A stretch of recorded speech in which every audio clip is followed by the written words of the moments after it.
राजा, आम्ही आमच्या पुत्राच्या वियोगानं मरतो, तूही तुझ्या पुत्राच्या वियोगानं मरशील.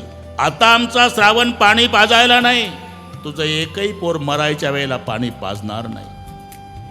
शाप. मायबापाच्या आशीर्वादामध्ये जी ताकद आहे, म्हणून प्रभूजी प्रातकाल उठके रघुनाथा, मातु पितु गुरु नावई माथा, आयसु मागे करई पुर काजा, देखी चरित हर्षई मन राजा. एवढ्यात झालं काय? गाधी तनय मन चिंता व्यापी. विश्वामित्राच्या पित्याचं नाव गाधी मुनी.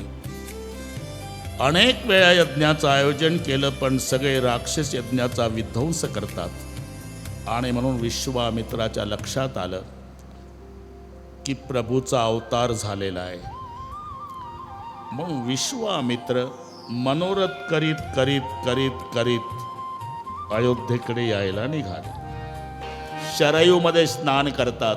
राजा दशरथजीला कळालं, सेवक पडत आले. महाराज,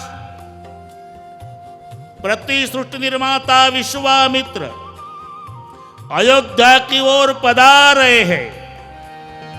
सन्मानाने राजमहालात नेलं. पायावर डोकं ठेवून दशरथ राजाने दर्शन घेतलं आणि दशरथजी म्हणाले, बाबा, मैंने कुछ भी पुण्य नहीं किया, लेकिन आज जवाब मिल गया. मेरे पूर्वजों ने बहुत पुण्य किया होगा. मतलब बिगर बुलाए संत घर आए, समझ लेना पूर्वजों के पुण्य का फल है. हे सूत्र लक्षात ठेवा.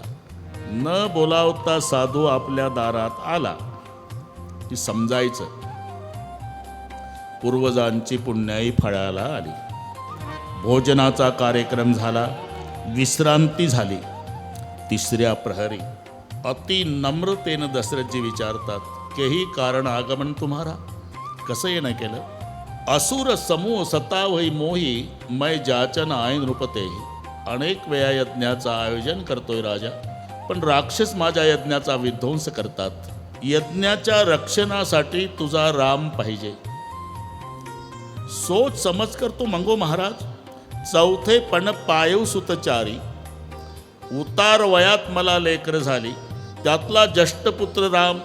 माझा प्राण घ्या, पण राम नाही देणार. कशामुळे झाला मुलगा? यज्ञ यागादी क्रिया करून झाला. कोणी केला यज्ञ? अरे यज्ञ कोणी केला? शृंग ऋषीने. मग आमच्याच पैकी एका ऋषीनं यज्ञ केल्यामुळे तुला 4 लेकर झाले. यज्ञापासून झालेल्या 4 पैकी एक ऋषी यज्ञाच्या रक्षणासाठी त्यातला एक मागतो. काय जातं? काय म्हणा बाबा, माझा राम नाही देणार. धेनू धाम भूमी धन प्राण असे शब्द वापरले.